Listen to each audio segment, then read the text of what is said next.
Hey guys, so this video is going to be a little bit about the difference between passive SEO and active SEO.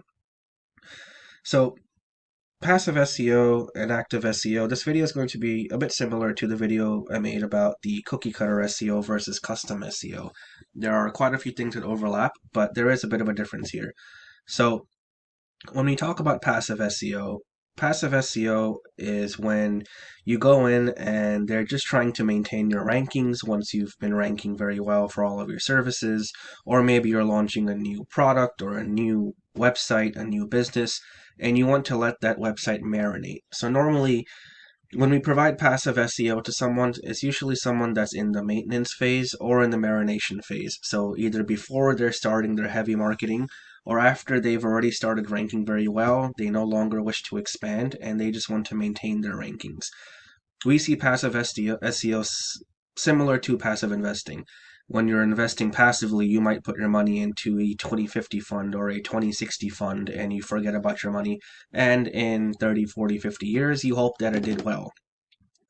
Passive SEO is similar. You might get put onto a generic plan, one blog a month, 5 links a month, 2 pages optimized a month, and you might do this for 2 years or 3 years, and you don't really look at it much. You have links that are being built out, you have blogs which are being created.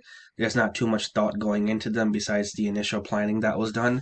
And this is not necessarily bad. Let's say if you're starting a new company and you don't plan on pushing it for the next 2 or 3 years, but you do want to let it marinate for a while. Google doesn't like brand new companies or brand new websites, and so we have found some of our clients like to let their websites marinate for a year before they start doing heavy marketing. In this case, passive SEO might be great.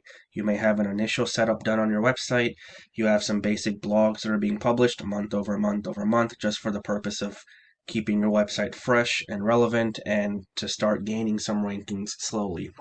Now, moving from passive SEO over to active SEO. What is active SEO? Active SEO, I would say, is the difference between a cookie cutter plan like this, where they say, 2 blogs a month, or 4 blogs a month, or 6 blogs a month, moving over to more of a custom plan that changes quarter over quarter or month over month.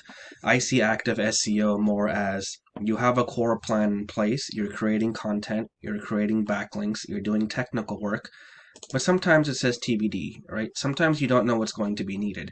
Google may come up with a new algorithm update. They may release a new type of schema that's available for your website. So active SEO is sort of like active money management, right? Instead of throwing your money into a 2050 fund or a 2060 fund and looking at it 30 years later, you're working with an active manager that goes in every week or every month or every quarter and makes trades based on your needs, based on what you're looking for, trying to get every little bonus point that they can to give you an extra boost. So this is what we see as active SEO. When your consultant is going in every day, every week, looking at your rankings, looking at your search console, seeing what goes up, what goes down, how your conversion rates are, how your bounce rates are, does A/B testing. Active SEO is what it sounds like. You're actively going in and optimizing regularly on a daily or weekly basis to get improvements as often as possible.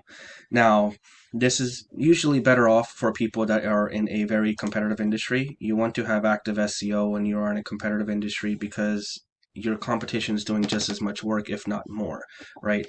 But if you're in a town, a small town, you're offering a service that is not very competitive, passive SEO may do the job for you. And so this is definitely something you want to talk to with your consultants or with your companies, whoever you're using.